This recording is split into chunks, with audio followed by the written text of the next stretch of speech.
Like in most inconclusive wars, both sides will claim victory, but let's look at the facts. It is unknown what state Iran's nuclear facility is in. Of course, America did bomb it with those big GBU 57 bombs, but it's unknown whether or not they penetrated, and if so, how much of the facility was damaged. Of course, Iran claims to have got the material out and into a safe place. But of course, let's look at the war plans. What was Israel's war plan? Well, Israel's such America's war plan. It was to wreak havoc on the IRCG and attack Iran's nuclear program, and that they have done with somewhat success. Of course, it's a bad plan, and it won't stop Iran getting a nuclear bomb if Iran wants a nuclear bomb. Now, of course, what would Iran's goal be?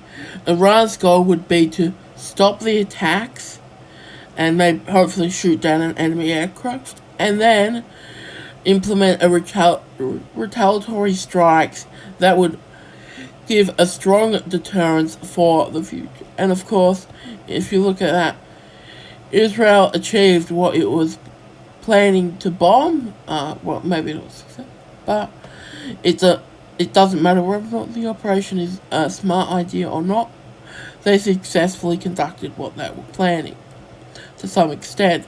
As for Iran, they did manage to break through Israel's air defense systems, but they only killed a quarter of a century Israelis compared to over 500 Iranians killed.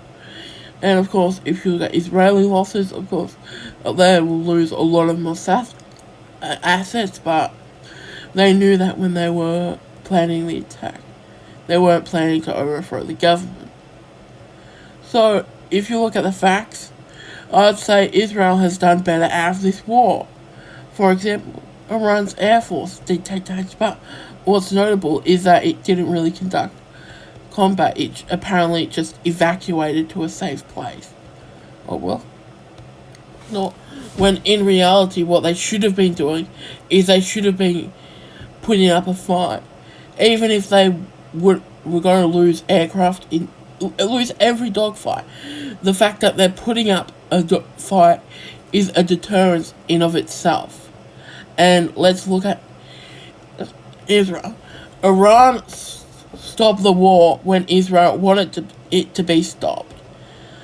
So that means Israel had achieved all its goals, and of course they did retaliate.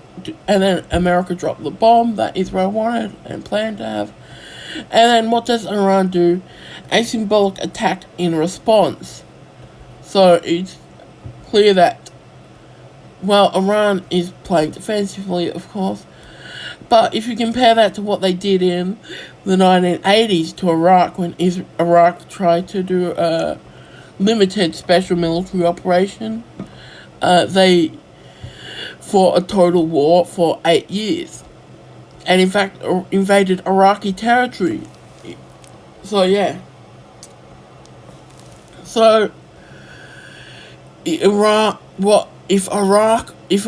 wanted to establish a deterrence, they should have not stopped the war when Israel and America wanted it stopped. They should have continued for a week, and now that the Israel air defense systems are depleted, they should have kept up the large bombardment and, well, not completely empty, but empty a lot of their strategic their tactical missiles on Israel. For example, they should have struck the air bases.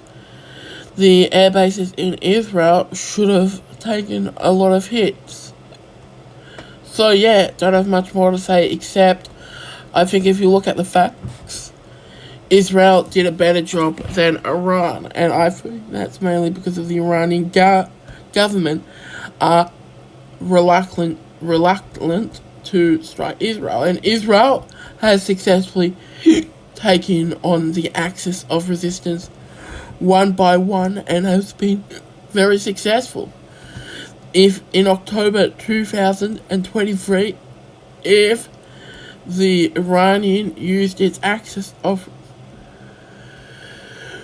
Yeah, if Iran had launched a combined operation with all elements of the axis of resistance, kind of like what the Houthis, the people in Yemen, have done.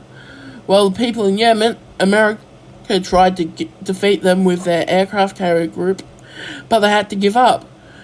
So that's the power of what they should have been capable of. So anyway, this video is going for a very long time, so that is all.